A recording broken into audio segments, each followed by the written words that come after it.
In the name of Allah, the All-Merciful, the All-Compassionate. Fatima al-Zahra, the daughter of the Prophet, peace be on them, is to have thus related an event. My father, the Prophet of Allah, came to my house one day and said to me, "Peace be on you, Fatima." I replied, "And upon you be peace." Then he said, "I feel weakness in my body." I said, "Allah protects you from weakness, father." He said, "Fatima, please bring the Yemeni cloak and cover me with it." So I brought the Yemeni cloak and covered him with it. Then I looked at him and saw that his face was shining like a full moon with its glory and splendor. After a while, my son Hassan came in and said, "Peace be on you, mother." I replied, "And upon you peace, O light of my eyes and the delight of my heart." He then said, "Mother, I smell a fragrance so sweet and so pure as that of my grandfather, the Prophet of Allah." I replied, "Yes, your grandfather is lying underneath the cloak." Hassan went near the cloak and said, "Peace be on you, my grandfather, the Prophet of Allah. May I enter the cloak with you?" He replied, "And upon you peace, my son and the master of my fountain, Kothar. You are given the permission to enter." So Hassan entered the cloak with him.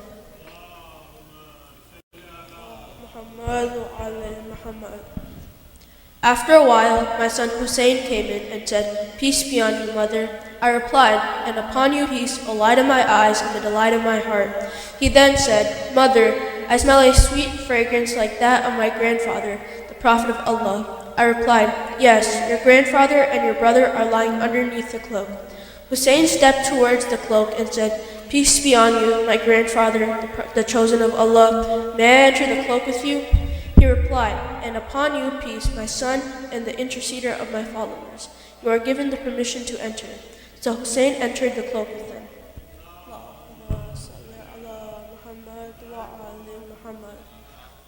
After a while, Abu Hassan Ali ibn Abi Talib came in and said, "Peace be on you, O daughter of Prophet of Allah." I replied, "And upon you peace, O father of Hassan and the commander of the faithful." He then said, "Fatima, I smell a sweet fragrance like that of my brother, my cousin, the Prophet of Allah." I replied, "Yes, he is underneath the cloak with your two sons." So Ali went near the cloak and said, "Peace be on you, Prophet of Allah. May I enter the cloak with you?" He replied, "And upon you peace, my brother, my legatee, my successor, and my standard bearer. You are given the permission to enter." So Ali entered the cloak with them.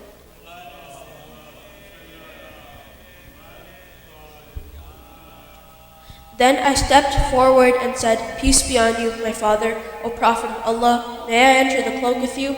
He replied, "And upon you peace, my daughter, or part of myself. You are given the permission to enter." So I entered the cloak with them.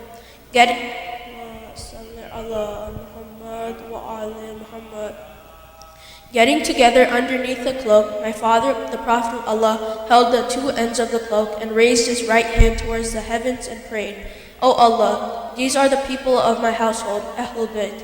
They are my confidants and my supporters. Their flesh is my flesh, and their blood is my blood. Whoever hurts them hurts me too. Whoever displeases them displeases me too. I am at war with those at war with them. I am at peace with those at peace with them. I am the enemy of their enemies, and I am the friend of their friends. They are from me, and I am from them. O Allah, bestow your blessings, benevolence, forgiveness, and your pleasure upon me and upon them, and keep away impurity from them, and keep them thoroughly pure."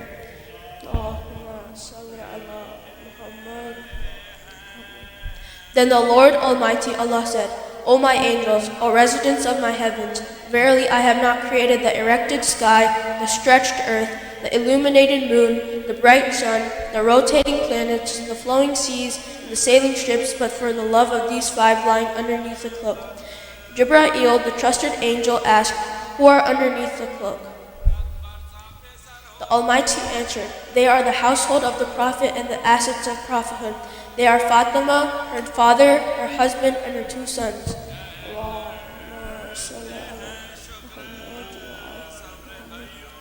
Jibra'il said, "O Lord, may I fly to earth to be the sixth of them?" Allah replied, "Yes, you are given the permission."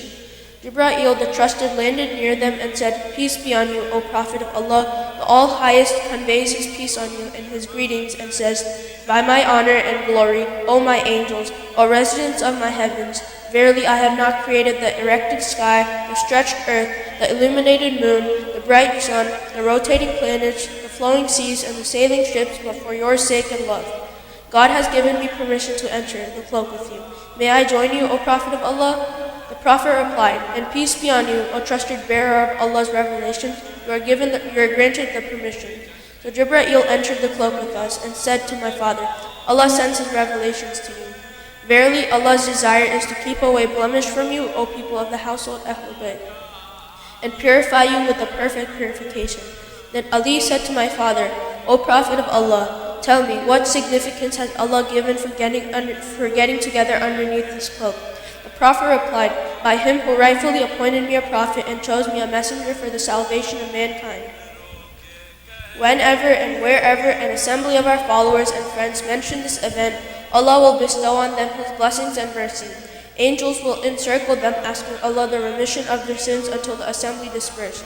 So Ali said, verily, by the Lord of Kaaba, we and our followers are the winners. Then my father replied, by him who rightfully appointed me a prophet and chose me as messenger for the salvation of mankind. Whenever and wherever an assembly of our followers and friends mention this event, there shall remain none grieved, but Allah will remove his grief. There shall remain none distressed, but Allah will dispel his distress. There shall remain none wish seeker, but Allah will grant his wish. Ali happily said, verily, by the Lord of the Kaaba, we and our followers are the winners and the blessed in this world and the next.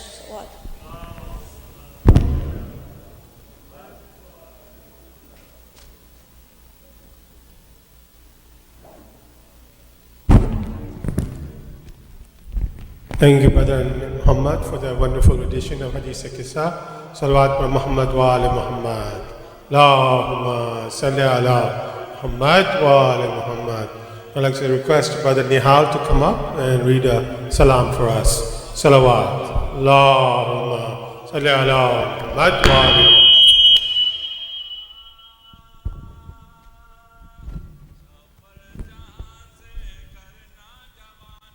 Salawat par Muhammad wa ala Muhammad.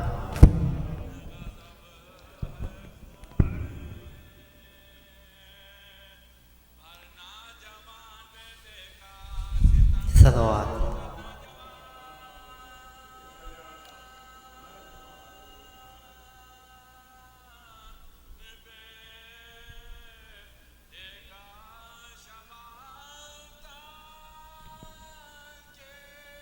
From the heart till we live, we will say, Ya Hussein.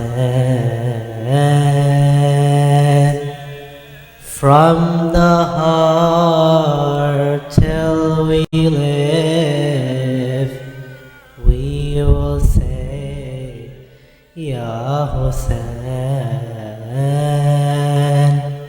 Please join me. Ya Hussein, Ya Hussein, Ya Hussein, Ya Hussein,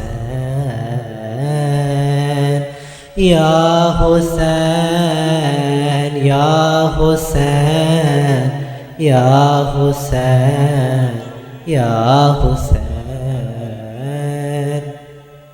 We are Ansar Husseini, we will not leave Al-Hussein. Even if you burn our bodies, if you cut our every vein, from the heart till we live, we will say, Ya Hussein, Ya Hussein, Ya Hussein, Ya Hussein, Ya Hussein. Run to Kufa, Ashqiya said when they saw Al-Zulfiqar in the hand of Ibn Haidar, Fatah Badr Hunain. From the heart till we live, we will say, Ya Hussein. Ya Hussein, Ya Hussein, Ya Hussein, Ya Hussein. Mawla whispered, Inna lillah wa ilayhi raji'un. We are for Allah and unto Him we must return again. From the heart till we live, we will say, Ya Hussein, Ya Hussein, Ya Hussein, Ya Hussein, Ya Hussein. Asr Ashura, a voice reaches our wounded Imam. Come to me and saqiye ko taro tishna nur-e-ain. From the heart till we live, we will say, Ya Hussein, Ya Hussein, Ya Hussein, Ya Hussein, Ya Hussein. Oh, corrupt historian trying to hush up Karbala, can your pen silence the echo of the shackle and the chain? Can your pen silence the echo of the shackle and the chain? From the heart till we live, we will say, Ya Hussein, Ya Hussein, Ya Hussein, Ya Hussein, Ya Hussein. Why are you in doubt, O Muslim, over Takfir-e-Yazid? Can a genuine ummati murder Imamul Mashriqin? From the heart till we live, we will say, Ya Hussein, Ya Hussein, Ya Hussein, Ya Hussein, Ya Hussein. Oh Husseini, give your passion the Kaaba of intellect. Karbala is inspiration for the heart and for the brain. Karbala is inspiration for the heart and for the brain. From the heart till we live, we will say, Ya Hussein, Ya Hussein, Ya Hussein, Ya Hussein, Ya Hussein. Salawat.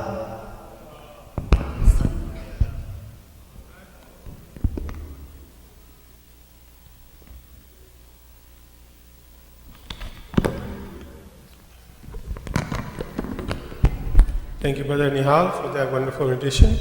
Salawat par Muhammad wa ali Muhammad. Allahumma salli ala Muhammad wa ali Muhammad. While we're waiting for Maulana to arrive, I think he's about 2 more minutes. Are there any young ones who would like to read any surahs for us while we're waiting for Maulana? Okay, Hasnan, come on up.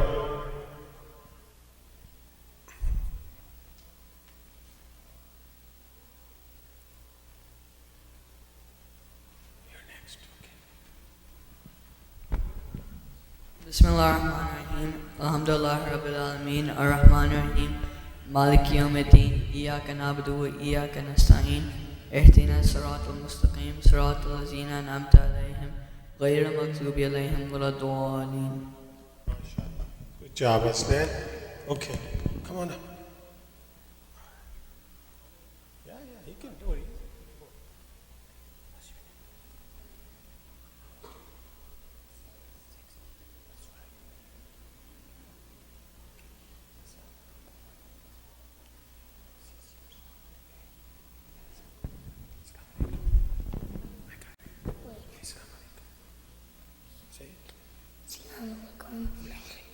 Assalamu alaikum.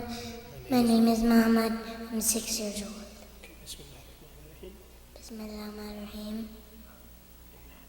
Inathanak kasil fasalil bakawan her inasanya kahulab. Very good. Good job, Muhammad. MashaAllah. Allahumma salli ala Muhammad wa ali Muhammad. Okay, Akbar, do you have any? Is the little one know anything? Okay. Inshallah, next time. All right, one back there.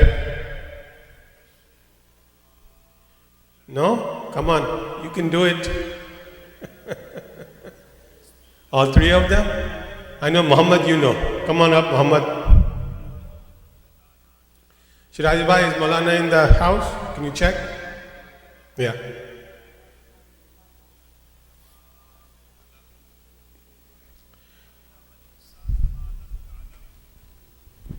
أعوذ بالله من الشيطان الرجيم بسم الله الرحمن الرحيم إنا أنزلناه في ليلة القدر وما أدراك ما ليلة القدر ليلة القدر خير من ألف شهر تنزل الملائكة والروح فيها بإذن ربهم من كل أمر سلام هي حتى مطلع الفجر صدق الله العلي العظيم. MashaAllah. Good job, Muhammad. Salawat wa Muhammad wa ali Muhammad. Allahumma salli ala Muhammad wa ali Muhammad. Okay, Maulana has arrived. I'd like to request all of you to kindly move forward and fill up all the empty space that's right in the front. So we have proper majlis etiquette. You guys against the wall, come up over here. You won't sit against, you're too young to sit against the wall. Come up in the front. Come on, all of you. All the kids up in the front.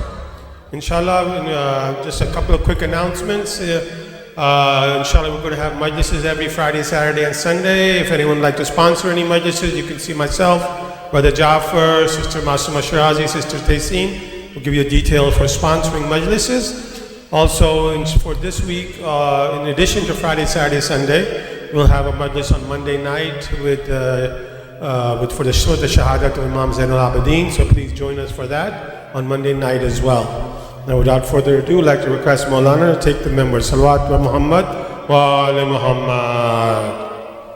Salli ala Muhammad wa ali Muhammad.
رحم الله من يقرأ سورة الفاتحة.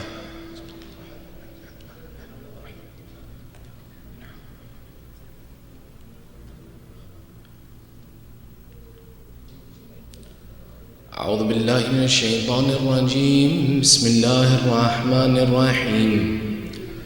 ربي اشرح لي صدري ويسر لي أمري واحلل عقدة من لساني يفقهوا قولي. الحمد لله رب العالمين، ثم الصلاة والسلام على سيدنا ونبينا وحبيب إله العالمين أبي القاسم محمد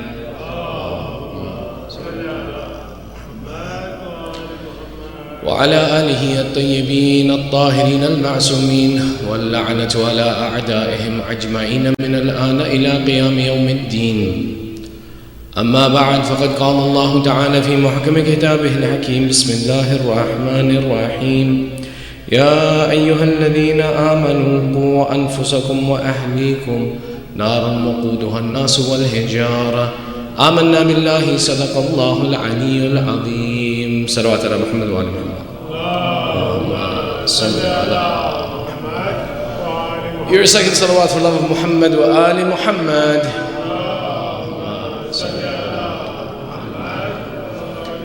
And your loudest salawat for ta'jeel sahib al-asr wa zaman.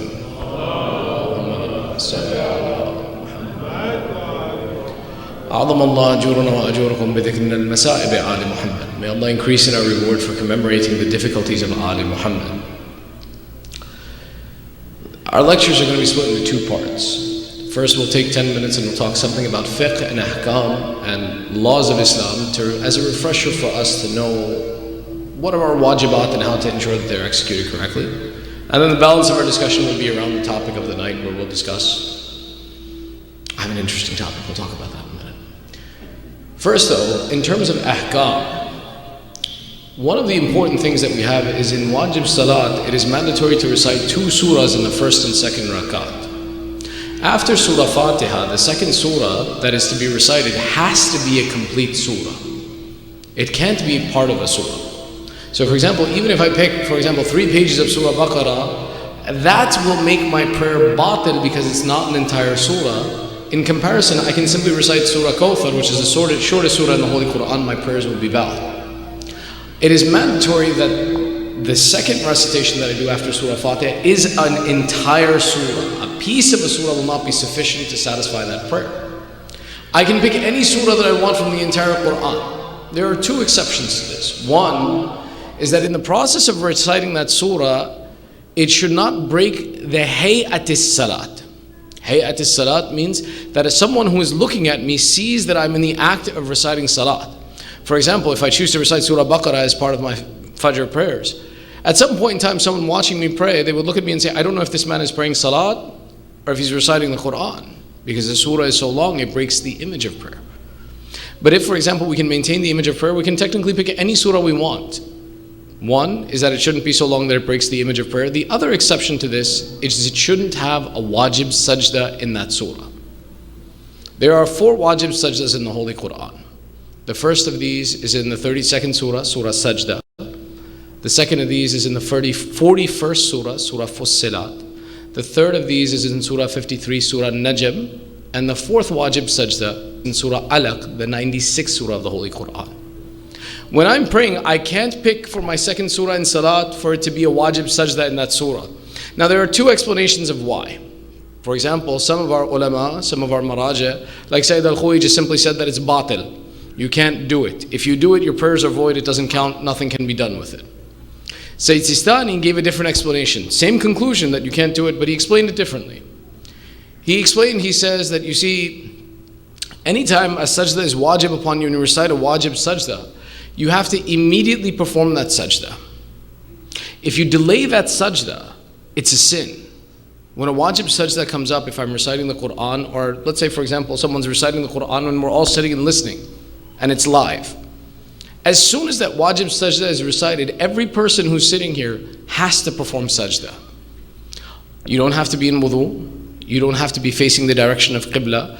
None of the wajibat of salat are required at that moment, with the exception that you have to do sajda on something that it is permissible to do sajda on. So you have to do it on turba. But it has to be done immediately. So Sayyid Sistani says the problem is this. If you recite in your salat a wajib sajda, one of 2 things is going to happen. Either one, you're going to go immediately into sajda as you're standing in qiyam and you're going to break the order of salat and that will void your prayers. Or 2, you're going to delay performing that sajda until you finish your prayers and then you'll have committed a sin, which will also be a problem in your prayers. So both of the categories of ulama that are present have said that this is not something that's permissible. You can't recite a surah with a wajib sajda in your salat. But you can recite any other surah that you want, but it has to be an entire surah that is recited. Now, amongst the mustahabbat, amongst the recommended actions, is that there are certain surahs that are recommended to recite. So, for example, Surah Kafirun is recommended to recite. Surah Qadr is recommended to recite. It's actually makruh to recite your salat without Surah Ikhlas. So, meaning Surah Ikhlas is so important that if you don't use it in your prayers, you've actually done something that's disliked. It's possible. Meaning in your second rakat, you can choose a different surah. You can recite, for example, Surah Nas in one and Surah Falaq in the other. Your prayers will be valid. But you'll have missed something important by not selecting Surah Ikhlas as that second surah in your salat. Now, one of the specialities of Surah Ikhlas. Surah Ikhlas, remember now, is Qul Huwallahu Ahad. Surah Ikhlas in salat, when it's recited, it's actually from the mustahabbat that you shouldn't recite it in one breath. What I mean to say is that, for example, I recite Surah Fatiha, now it's time to recite the second surah. I begin Bismillah ar-Rahman ar-Rahim, Qul huwallahu ahadun Allahu samad, lam yalid wa lam yulad wa lam yakul lahu kufuwan ahad, Allahu Akbar. That is not recommended. As a matter of fact, amongst the mustahabbat is that when I recite Surah Ikhlas, I take a breath in the middle. Don't recite it in one breath. So, for example, I can do it, Bismillah ar-Rahman ar-Rahim, Qul huwallahu ahad, Allahu samad, lam yalid wa lam yulad wa lam yakun lahu kufuwan ahad. Now, the specificity of taking a breath in the middle of the surah is particularly in salat. Meaning, if outside of prayer, if I want to recite it in one breath, no problem, it's okay. But when in namaz, when I recite the surah, I should make a pause somewhere in the middle of that surah. It's one of the mustahabbat, it's one of the recommended actions, and it's disliked that it should be recited in one breath in the middle of your prayers. It's one of the recommended things to do, and it's one of the good surahs to recite, and it's an important surah that should not be missing in our prayers when we recite our salat. So again, the surahs that we recite have to be an entire surah, has to be something that doesn't have a wajib sajda in it, and doesn't break the hayat as-salat, doesn't break the image of prayers. And aside from that, it's very good and recommended that Surah Ikhlas should be one of those two surahs that we recite, and we recite this correctly. Sallu ala Muhammad wa ali Muhammad.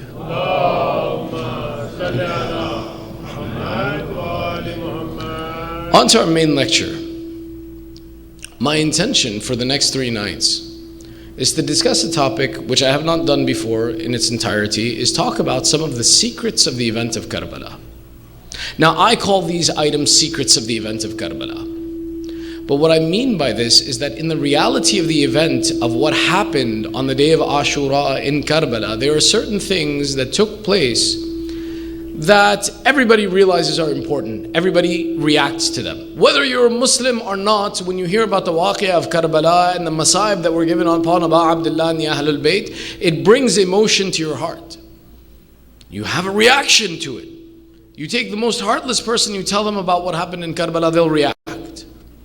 But you see, a mu'min is someone who doesn't just react in that instance, but rather that they see the depth and the importance and the position of Imam Hussein, the lessons taught by Imam Hussein, and they personalize and take something from them. And our goal, our obligation is that the waqia of Karbala is not just a story to be told every year. It's not just, for example, something that, every year as long as we come and we said, khalas, we've fulfilled our responsibility. No. The event of Karbala is something that's supposed to impact our life and personality and change us as a person because of what Ahlul Bayt went through. And to have that experience, you have to see the depth and the beauty of the example of what was done. Shall I give you an example? Sallu ala Muhammad wa ali Muhammad. Allahumma salli ala Muhammad. You see, one of the things that I call a secret of Karbala is the idea of serving Imam Hussein. If you want to understand how to serve Imam Hussein, what it means to serve Imam Hussein, you look at the idea of what the Ashab did in the field of Karbala. And you understand the relationship between us and Imam Hussein. That if we say, Ya laytana kunna ma'akum fanafuza ma'akum fawzan adhima, we recite this statement in our ziyarat, which essentially means, it says that, we wish that we were with you, we would have attained a great victory with you had we been there in the field of Karbala. Meaning that our intention when we say this statement is that I wish I had the opportunity to be present in the field of Karbala with my Imam. So what that means is that my goal and my desire is that I serve the Imam.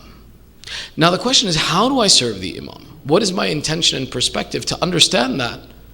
one of the things that we do is we look at the companions of Imam Hussein in the field of Karbala. When I say we look at their example, now think about it.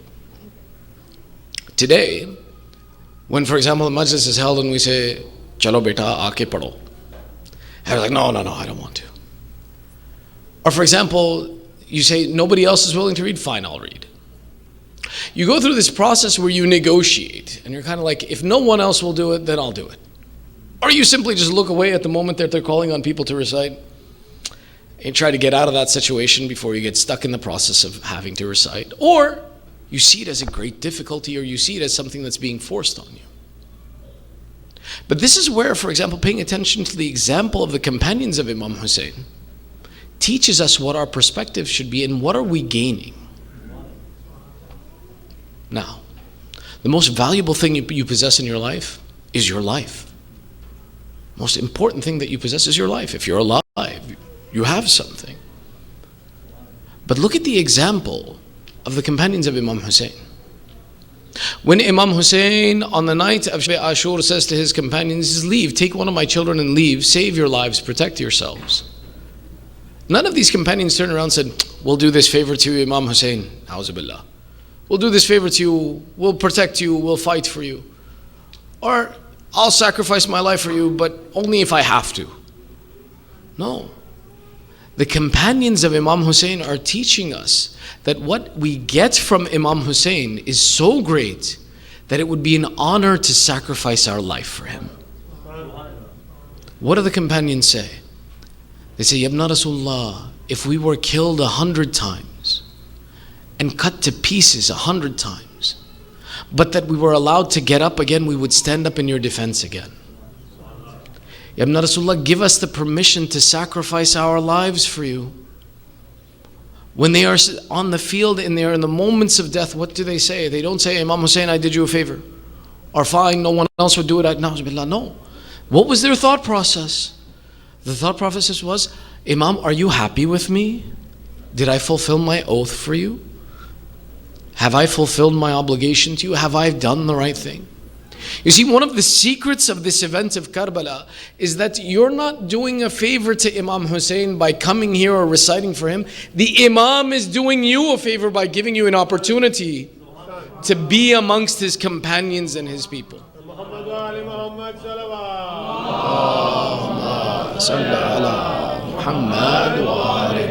See, this is what I call a secret of the event of Karbala. Because someone who's listening to the story for the first time, or someone who's casually listening, isn't going to learn the perspective and responsibility that they should have in the relationship they have with Imam Hussein. They're simply going to say, oh, how sad was that? And they'll leave, and they'll come back next year and they'll repeat it. But one who understands the sacrifice and looks at and sees the depth of the meaning that's present in this event of Karbala, then when he says, Ya laytana kunna ma'akum, oh, I wish that I was with Imam Hussein. Now when he looks at the event of Karbala, when he looks at his role in serving Imam Hussein, he sees the perspective that for me to do anything for the cause of Imam Hussein is an honor. Is that my name is being tied to the example of Imam Hussein. My association is coming with Imam Hussein. I shouldn't take this lightly. This is a very serious opportunity for me. It's not something to run away from, it's something to run towards. If I'm running away from the microphone to recite for Imam Hussein, what's going to tell me that I'm going to run into the battlefield to fight for Imam Hussein? See, this is one of the secrets of the events of Karbala.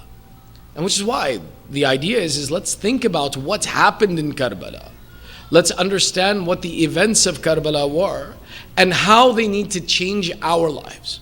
So inshallah, over these 3 nights, we'll talk about some of these examples. And we'll start tonight with our first example, which will break into 2 parts with your loudest of salawat ala Muhammad wa ali Muhammad.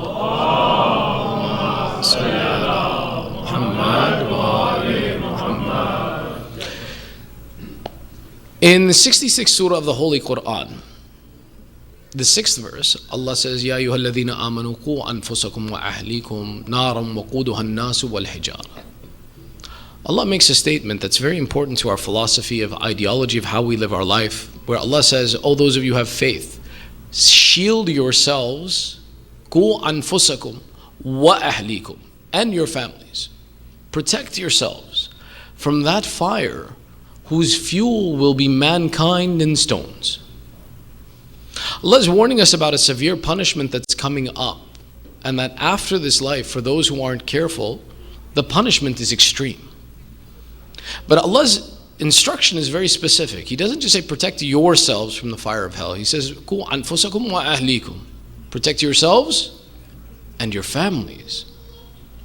This idea of protect yourselves and your families that Allah is mentioning explains to us one of the fundamental responsibilities of our faith is that Islam is not just about you and making sure that you take care of yourself, but rather that you and your family and your community take care of each other. The obligation in Islam is not simply that I did the right thing and I'm okay, you do whatever you want to do. But rather Allah is instructing that it's not just about you. Qu anfusakum wa ahlikum. The same way you protect yourselves, protect your family. And that we move together collectively. This idea of working together as a collective to accomplish a goal is something that takes place in many places within the religion of Islam. For example, you guys want an example? Everybody's good? Nobody's falling asleep here, right? All right. Sallu ala Muhammad wa ali Muhammad.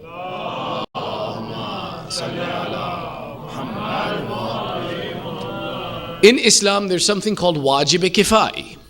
Wajib-e-kifai is something that is wajib upon an entire community to perform until one person in that community performs the action. One of the most famous examples of wajib-e-kifai is, for example, taking the responsibility for the ghusl, kafan, and dafan of a mayyit.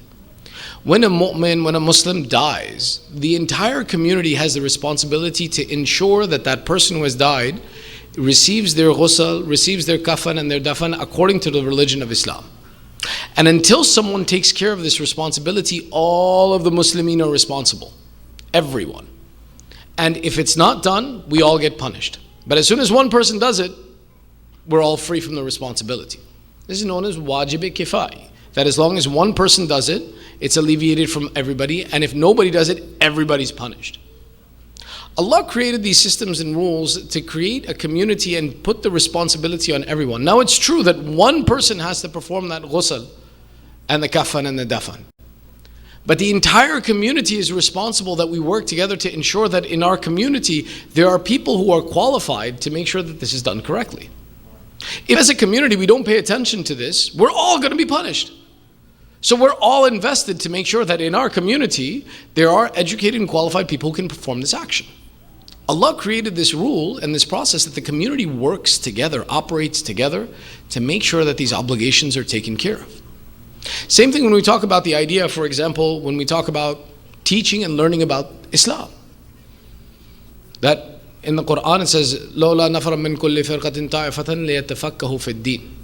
Allah discusses in the Quran, He says that the entire nation, for it to leave altogether to study Islam is not possible. You see, at the time of the Holy Prophet, people who accepted Islam were very far away from the city of Medina. And there was no Acela train at that point in time, there was no Amtrak, there was no cars, there was no Uber.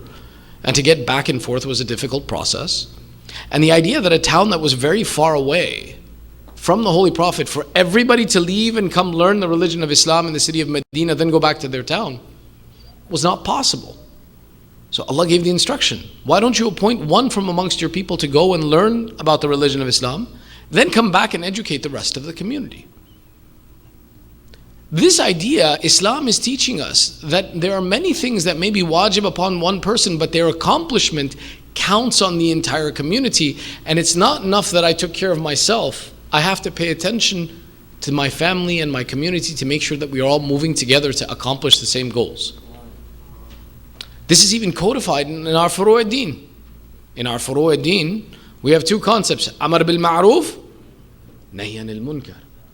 Amar bil ma'ruf teaches us that as a Muslim, it is my job that when something good is done, that I support the good and I join the good.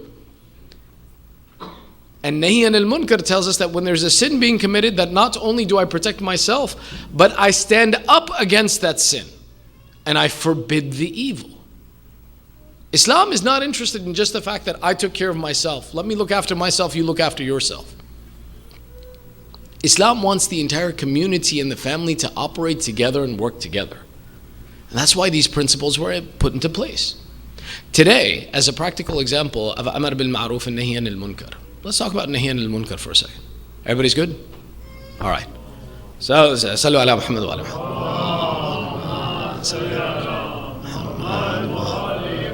That's why we're going to make sure nobody falls asleep. Nahy anil munkar. The drinking of alcohol in Islam is forbidden and haram. But you see, it's not enough that, for example, I don't drink alcohol. It's not enough. Nahy anil munkar, forbidding the evil, means that not only do I not perform this action, but I'm not indifferent when someone else performs this action. This is a really important concept because this impacts your children and it impacts our next generation. If you simply just say that we don't drink alcohol and you leave it at that, your child is still being influenced by the environment around them. They're still seeing alcohol everywhere. TV, movies, classrooms. You know, children by the age of 12 have experimented with alcohol already. Nowadays, many parents give their children alcohol by the age of 12. And your child is seeing this. And they don't know why, and they don't have an opinion because their parents aren't talking to them that alcohol is bad. So what happens is that this generation may know for a fact that alcohol is haram, it's forbidden, we don't do this action, but we don't talk about it either. And our children then just assume that, okay, it's just something we don't do, but maybe if I want to do it, it's okay for me to experiment and try it. Because it wasn't talked about. When we say nahi anil munkar is part of our religion, forbidding the evil, it's that not only do I not perform this action, but I am not indifferent when others perform it. I'm not indifferent when I see it in the store. Now there are 3 levels of forbidding the evil. The first is, right, that not only do I not perform this action, I don't let others perform this action. I go into the store, I take out the alcohol, throw it into the street. Now you say, Shaykh, if I go do that, they're going to put me in jail for that. Okay, we can't go and destroy those things that Allah has forbidden from us. The second aspect of nahi anil munkar is that if I can't destroy and remove that action that's a sin, and I can't stop it outright, that I speak against it. I go to the shopkeeper and I say, hey, it's bad for you to sell this item in your store. It's not a good thing for you to sell in the store. You shouldn't be selling this object in your store. Nobody should be in this object in the store. Shopkeeper is going to be, get out of my shop. Okay, I can't talk about it. The third level is that in my heart, I'm not indifferent to it, that I see it, I hate it, and I maintain the wish that if it was up to me, this object would not only not be sold, I wouldn't allow for this object to be present in our community. Meaning that whenever we see a sin, whenever we see something wrong, being indifferent to it is not an option for us. We haven't fulfilled our wajibat if we're indifferent to it. And our children need to know that we're not indifferent to this. That we talk to our children and tell them that this is haram. Allah has forbidden this item. The forbidding of this item is to such an extent, that there's a hadith from our holy Prophet Rasulullah sallallahu alaihi wasallam.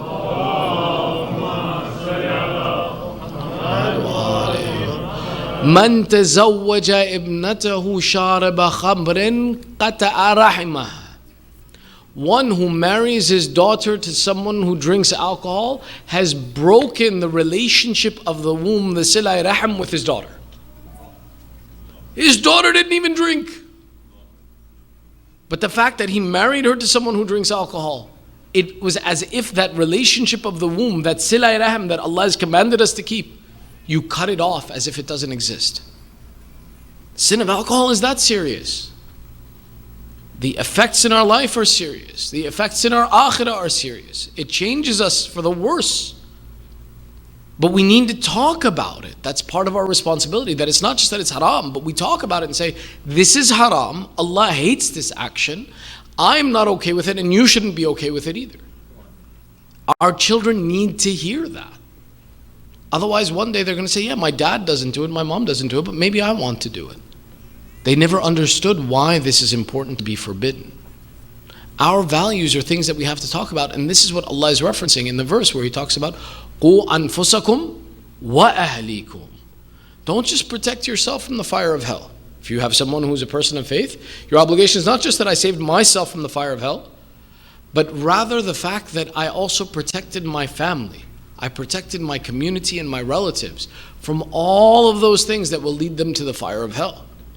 We have to pay attention to these things. Now, Once we understand this, we learn that certain wajibat, though it may not be my responsibility directly, Allah has given me a responsibility that as a community, as a family member, I have to support those actions of those wajibat. I have to be part of this process to educate and to share what is it that Allah wants from me and how do I perform those things, and what are the things that Allah wants me to stay away from and to support those things as well. Everybody's good? Sallu ala Muhammad wa ali Muhammad.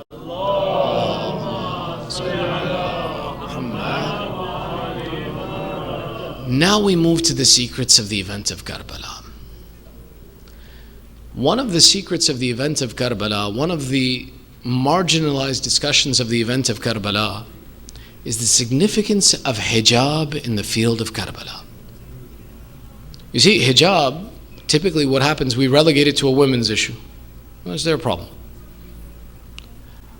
But Karbala teaches us that hijab is not just the responsibility of women, but it's a responsibility of the entire family and the community, and especially the men. The origination of where this discussion comes into Karbala, and to see its origination where it comes from, is we look at the wasi'ah of Amir al-Mu'mineen Ali ibn Abi Talib alayhi salam.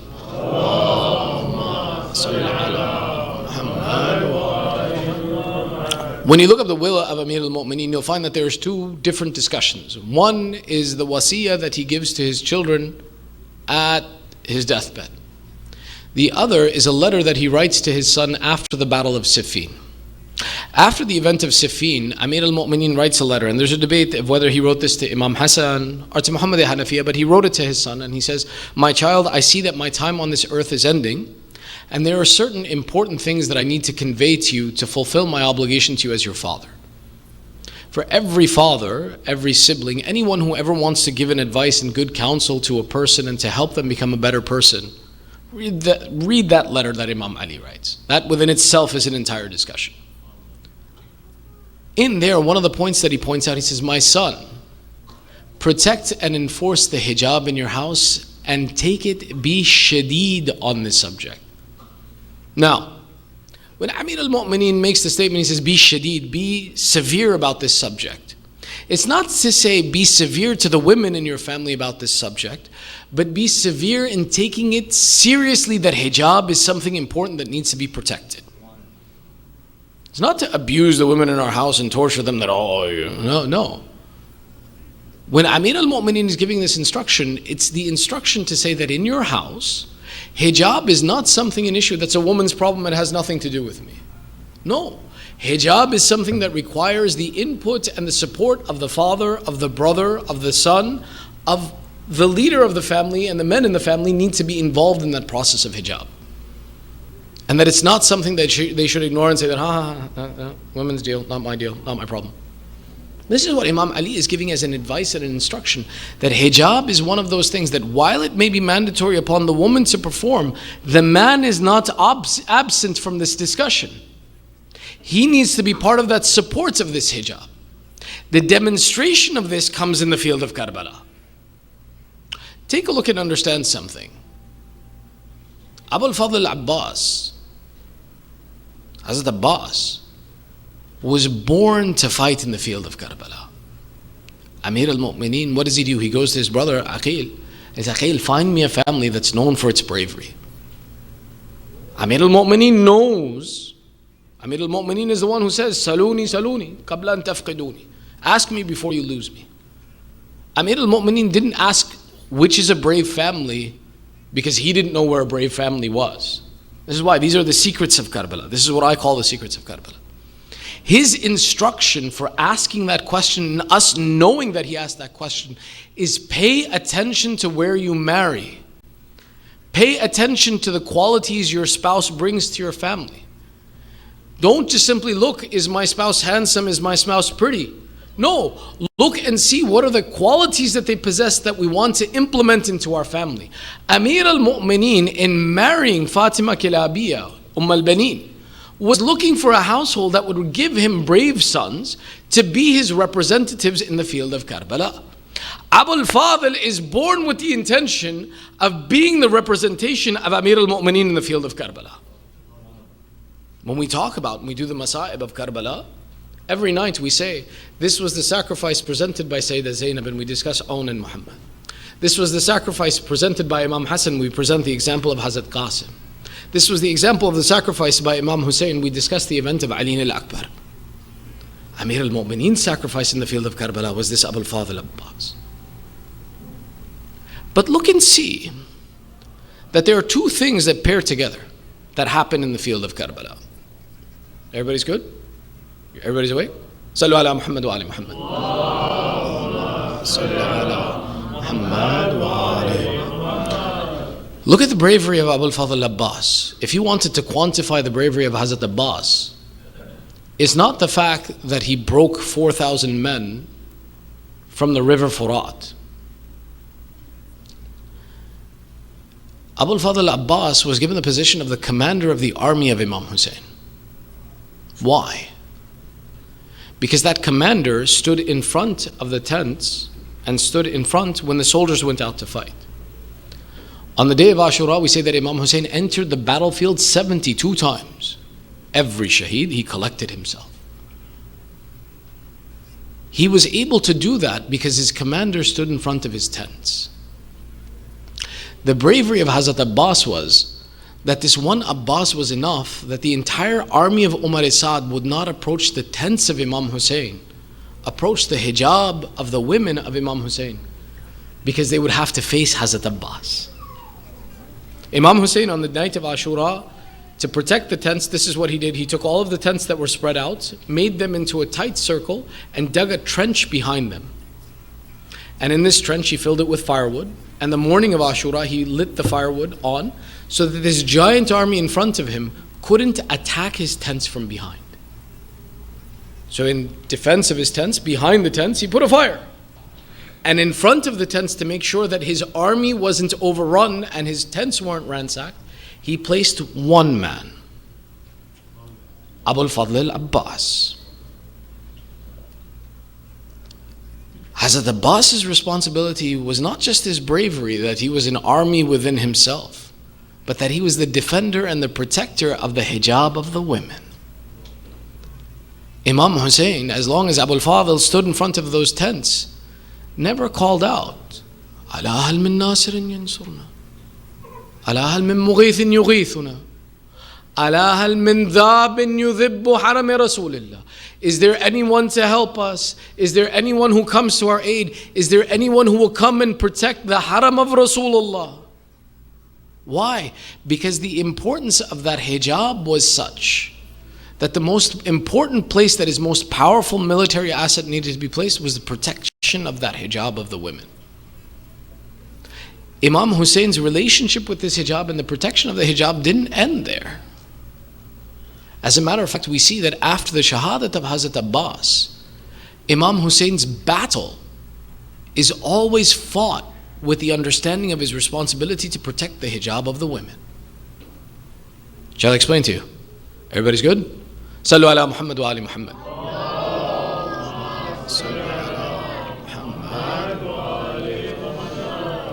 When Imam Hussein is left alone in the field of Karbala, the first thing he does is he approaches the army of Umar Sa'd, says, Umar Sa'd, come, I want to negotiate with you. Umar Sa'd comes. Abu Abdullah says, I have 3 conditions. What's the first condition? If you've decided to kill me, give me water. He said, we'll never give you water. He said, then 2, let my women and children go. You want to fight me, let my women and children go. Leave them be. Umar Sa'd said, no, after what you've done to us today and how you've disgraced us, we will not let anyone go from your family. Abu Abdullah says, then my 3rd condition is fight me one-on-one. In the tradition of the Arab, you fight one-on-one. Umar Sa'd says, we give you this agreement, we'll fight you one-on-one. Imam Hussein approached from the front of his tent and began his fights one-on-one. Eventually, they had imagined that when they saw Imam Hussein alone on that day, they thought this will be an easy affair. Remember, Abu Abdullah has picked up the body of Akbar before this. Abu Abdullah has had Asghar killed in his arms. Abu Abdullah has bid farewell to his children and his relatives. They thought, this one man alone, what can he do? So he said, we'll fight you one-on-one. But eventually they realized this is the son of Ali ibn Abi Talib. You can't overcome him alone. So they started to attack him in groups. Mal'un Shimr at one point in time, he takes the army and he splits it into two. And he says, you half attack Hussein. You half loot the tents and finish this now. When Imam Hussein, though he is fighting alone, sees the army break into two and circle around him to the tents behind him, he calls out, Mal'un Shimr, I did not expect from you the honor of a Muslim, but at least give me the respect of an Arab. Shimr says, what do you mean? Imam Hussein says, in the tradition of the Arab, the women are not touched as long as the men are alive. I, Hussein, still breathe. Fight me, don't approach my women. Shimr says, what you have said is the truth, and we are Arab if nothing else, then fine. Shimr returned the army away from the women and focused the entire army's hujum on Abu Abdullah. We see Imam Hussein, even in this condition, breaks the army and takes the river of Furat. When Imam Hussein takes the river of Furat, there's a famous narration that is authentically narrated, though not often discussed, that says that Imam Hussein went to drink the water. And when he took the water in his hand to drink, before he could drink it, Shimr called out, "Oh Hussein, you drink water while your women are looted." As soon as he makes the statement, now think about it, if Abu Abdullah has water in his hand, and they're so afraid that if Imam Hussein drinks this water, they can't stop Imam Hussein. Said, 3 days the son of Zahra has been thirsty, and we can't stop him now. If he drinks from this water, we'll never be able to stop him. So they say to him, "Oh Hussein, you are drinking and your women are being looted." Imam Hussein could have easily put that water to his mouth, drank it, and gone back. The importance of the protecting of that hijab was such that Abu Abdullah didn't drink the water. He threw the water away and returned to his tents. At that moment, they hadn't attacked the tents. Their intention was simply to cause treachery to take Imam Hussein away from the water. So when he returned to his tents, they had not attacked them. But the importance of that hijab, and my Imam, the authority of Allah on this earth, was the importance of protecting that hijab. To the extent where, even when we look at Ziyarat al-Nahiya is that ziyarah of the Masa'ib of Imam Hussein that's written by our 12th Imam, Sahib al-Asr wal-Zaman.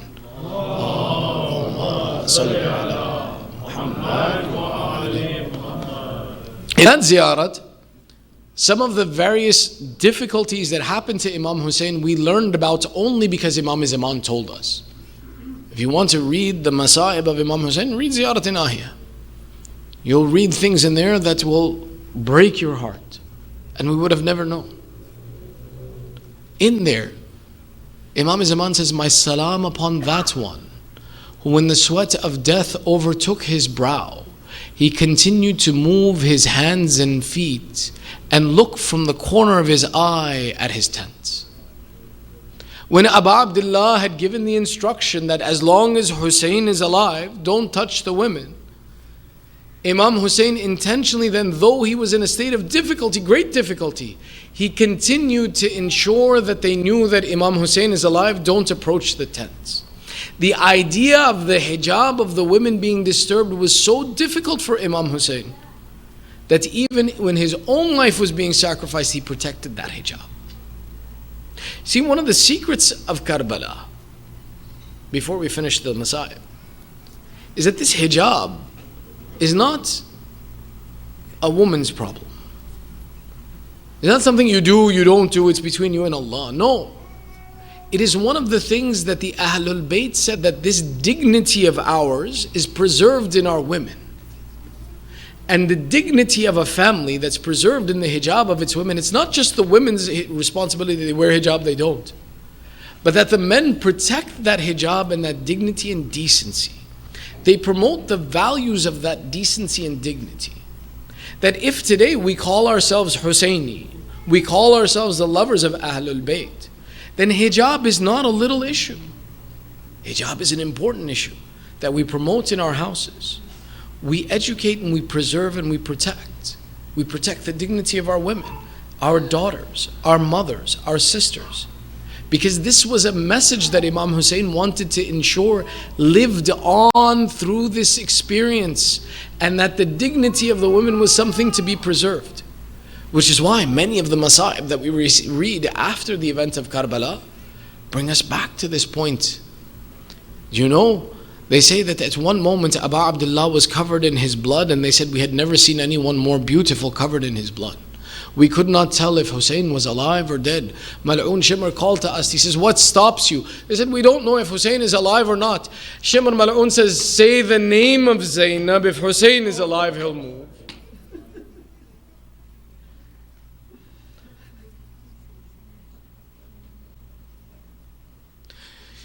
You hear the waqi'ah of Tillai Zainabiyya when they could not tell from the hujum if Abu Abdullah lived or had passed. Sayyidah Zainab saw Zul Jana, the horse of Imam Hussein, come to the tents with the saddle overturned. The women began to cry. Sayyidah Zainab exits the tent, goes to Tillai Zainabiyya. She says, I saw something I did not know could be seen. I saw one man alone who I could not recognize, and an entire army circling around him. I called out, Anta akhi, are you my brother? No answer came. Akhi Hussein, jawabini, my brother Hussein, answer me. But no answer came. I still was not sure, so I called out, Bihaqqi ummina Zahra Hussein.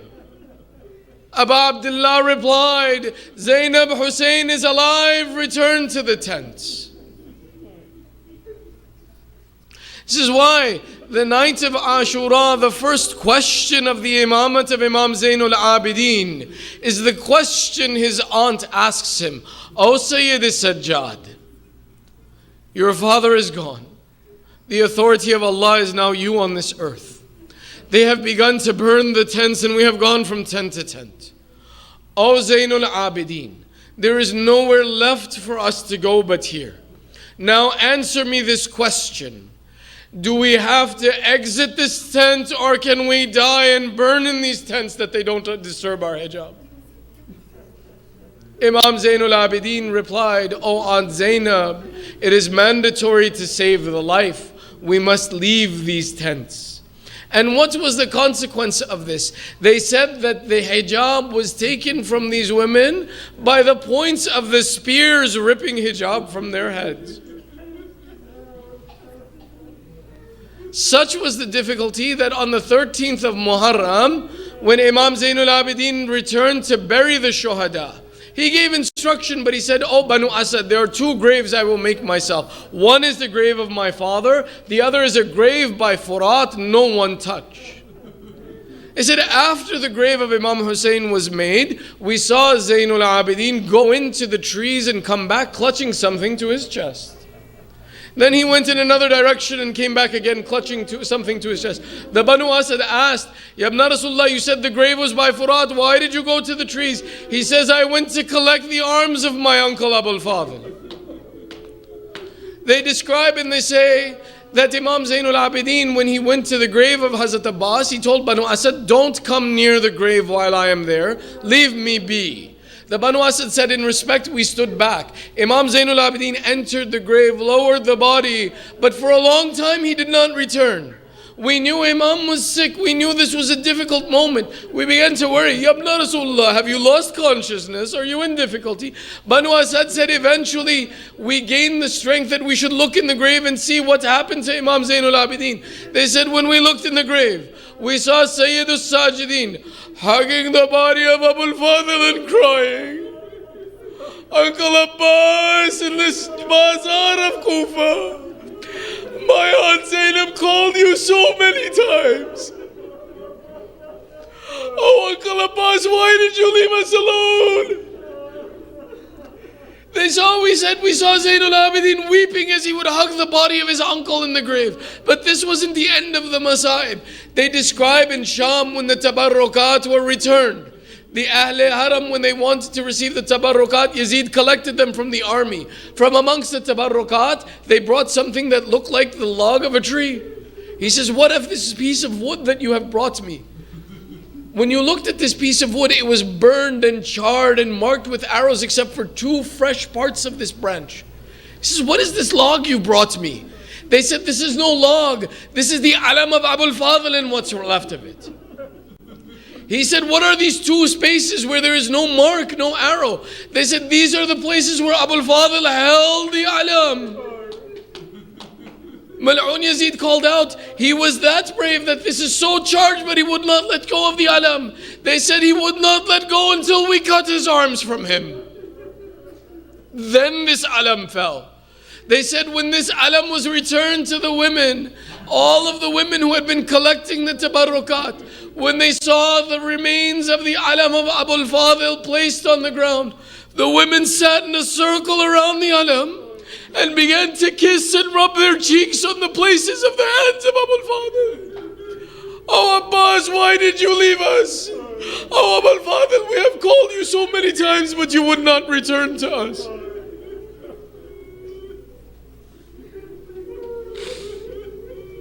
ألا لعنة الله على القوم الظالمين وسيعلم الذين ظلموا أي منقلب ينقلبون ندعوك باسمك العظيم الأعظم الأعز الأجل الأكرم يا الله يا الله يا الله يا الله يا الله يا الله يا الله يا محمود بحق محمد يا أعلى بحق علي يا فاطر السماوات بحق فاطمة يا محسن بحق الحسن يا قديم الأحسان بحق الحسين. Oh Allah, accept this small ibadat from us. Ya Allah, forgive our sins, cover our flaws. Oh Allah, keep our children on the upright path of Ali Muhammad. Ya Allah, those amongst our communities, our families, the mu'mineen who are suffering through sickness and disease, Ya Allah, give shafa'ah to the mu'mineen wherever they are. Ya Allah, we have gathered here with hajat. By the mention of Abu Abdullah, fulfill our hajat. Ya Allah, hasten the reappearance of Sahib al-Zaman. Make us and our families from the upright supporters of Sahib al-Zaman. Entitle us the Shafa of Imam Hussein in dunya and in akhirah. Matami Hussein. Hussein, Hussein, Hussein, Hussein, Hussein, Hussein, Hussein, Hussein, Hussein, Hussein, Hussein,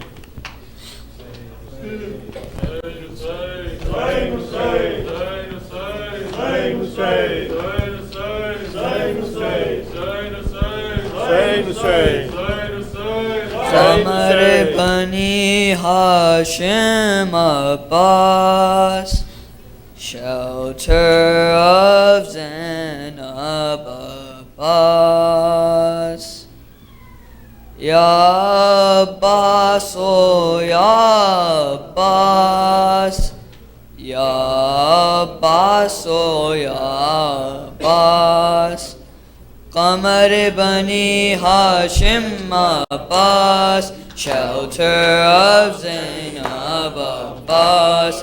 Ya Abbas, oh Ya Abbas, Ya Abbas, oh Ya Abbas.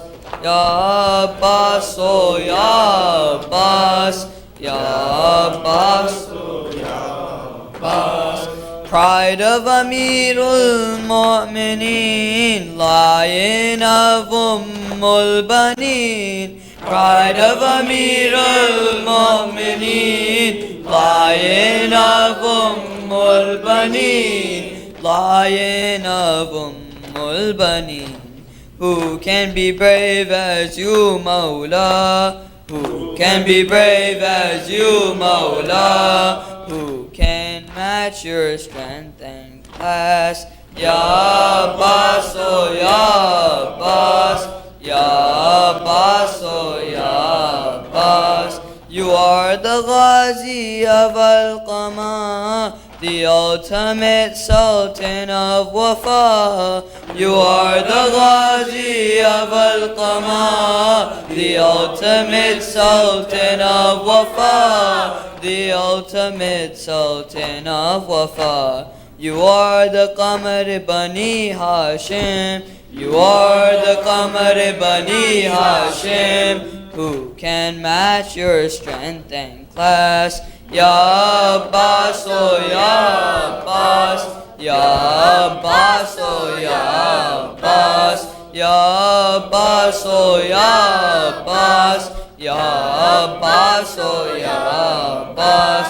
No scholar in history could fathom your mystery. No scholar in history could fathom your mystery. Could fathom your mystery. Firm as iron, soft as snow. Firm as iron, soft as snow. Sher jari kalbe hassas. Ya Abbas, oh Ya Abbas. Ya Abbas, oh Ya Abbas. Ya Abbas, oh Ya Abbas. Ya Abbas, oh Ya Abbas.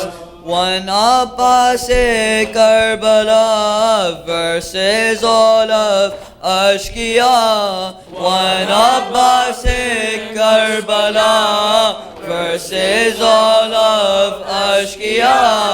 Versus all of Ashkiya. Khujahi of Imam Zaman. Khujahi of Imam Zaman. Khuja the Shar of Jinn wa Nas. Ya Abbas, oh Ya Abbas. Ya Abbas, oh Ya Abbas. Ya Abbas, oh Ya Abbas. Ya Abbas, oh Ya Abbas.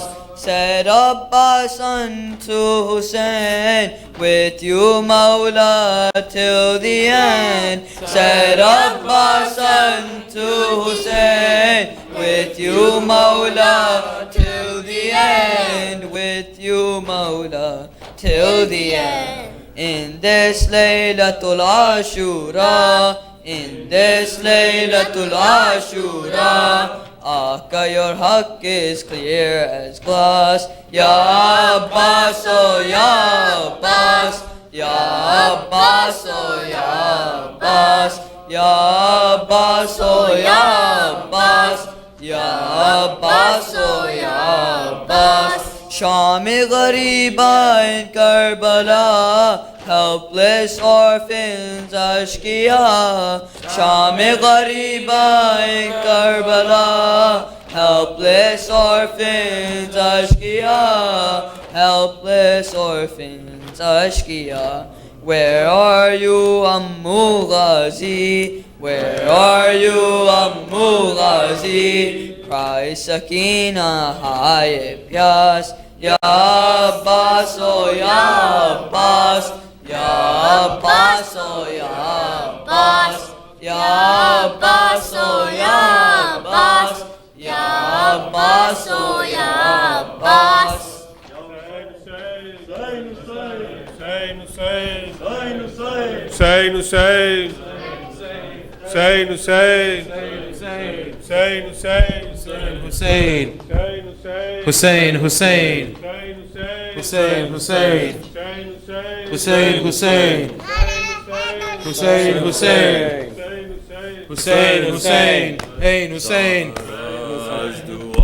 Is this matam? Don't let this matam ever stop. Zahra's dua. Is this matam? Don't let this matam ever stop. Zahra's dua. Is this matam? Don't let this matam ever stop. Zahra's dua. Is this matam? Don't let this matam ever stop. By sacrificing the wealth of the world, we have to safeguard the path of Hussein. For the sake of Hussein, we should live and we should die. For the sake of Hussein, whether this body remains or not, we have to do matam for Hussein. Whether this body remains or not, we have to do matam for Hussein. Whether our life remains or not, as long as Zahra's wish is fulfilled. Zahra's dua. Is this matam? Don't let this matam ever stop. Zahra's dua. Is this matam? Don't let this matam ever stop. For raising the greatness of this flag. flag. Abbas has taken a spear in his heart for raising high the flag of Hussein. Qasim's body was trampled upon for the sake of this holy cause. Abbas has given both his arms for the sake of this holy cause. Abbas has given both his arms. Abbas is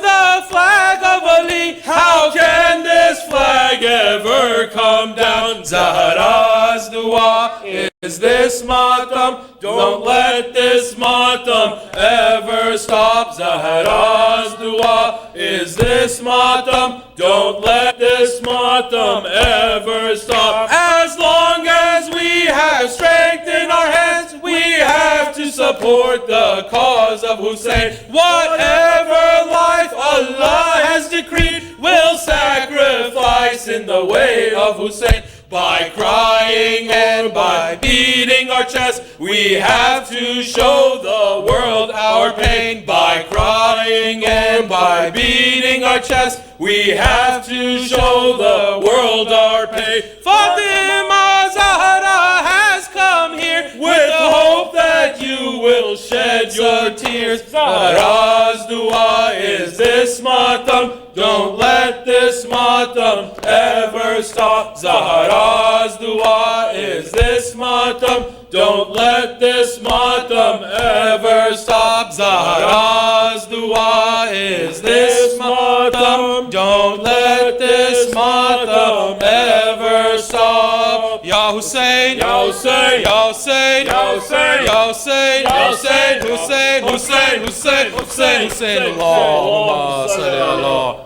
Muhammad wa ali Muhammad.